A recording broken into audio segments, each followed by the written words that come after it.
Bible గ్రంథంలో లోకాలు ఎన్నని చెప్పబడ్డాయి? ఒకసారి ఫిలిప్పీ పత్రిక 2వ అధ్యాయము 9వ వచనం. అందుచేతను, ఇక్కడ చూడండి, ఒకటో లోకం పరలోకం. పరలోకముందున్న వారిలోనే కానీ, భూమి మీద ఉన్న వారిలో కానీ, రెండవ లోకం కానీ, భూమి కింద ఏమన్నది?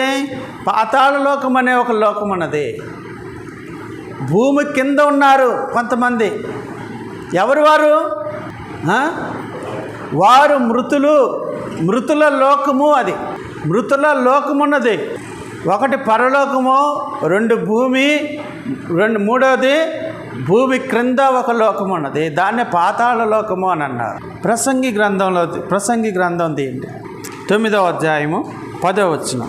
చేయుటకు నీ చేతికి వచ్చిన ఏ పని అయినను నీ శక్తి లోపము లేకుండా చేయుము.